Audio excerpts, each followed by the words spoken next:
Richa Chadda, lead actor of Masaan, joins me here in our atrium. Appreciate your joining us, Richa. First of all, congratulations. I believe the film has won 2 awards at the Cannes International Film Festival and a standing ovation. Yes, thank you so much. What was it like to have a standing ovation for a film? Oh, it was really emotional and overwhelming because we never expected this kind of response from people from all over the world. There were Polish people, French, German, Mexican. They all really understood the film, and even though there were several layers of like translation and filtration, they really got it, and the applause went on and on and on, so we all got really choked up.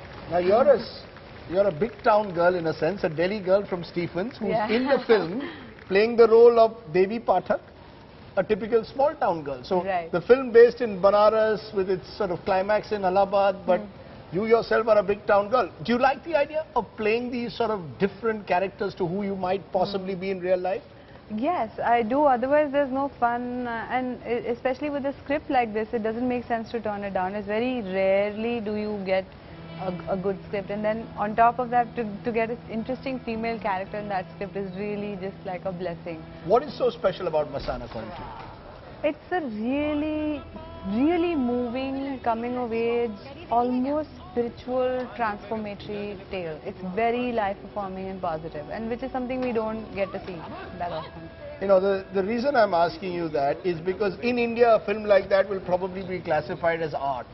Yeah, it has already been classified as art, but we've managed to break that a little bit because we had several screenings where people saw the film, people who are really conventional, commercial Bollywood people, and they loved it. And we've been swamped with overwhelming response. You know, I'm just wondering where a film like this, which gets released on Friday, fits into the world of a Bahubali and a Bajrangi Bhaijaan, you know, in the world of the Salman Khans, in the world of the 100 crore club, the 300 crore club. Yeah. You know, do you feel a little sort of out of place, or do you believe there is space increasingly in cinema for a small budget film which is done well?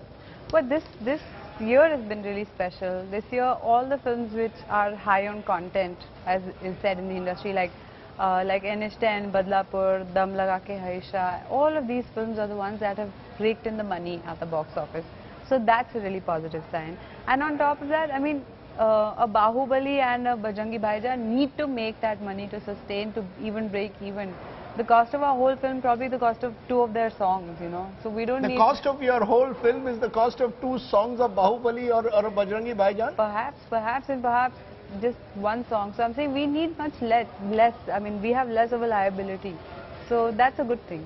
Also, a female protagonist. It's been a great year for female protagonists. Yes. You know, whether it's been a Piku, whether it's been NH10, whether the female actor finally takes center stage.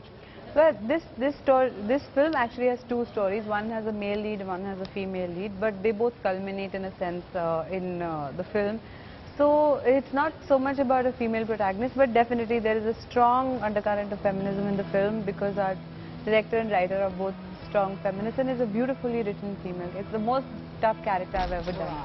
Was it? Was it the most tough character that you've done? What was the most difficult adjustment that you had to make while playing this role of this small town girl?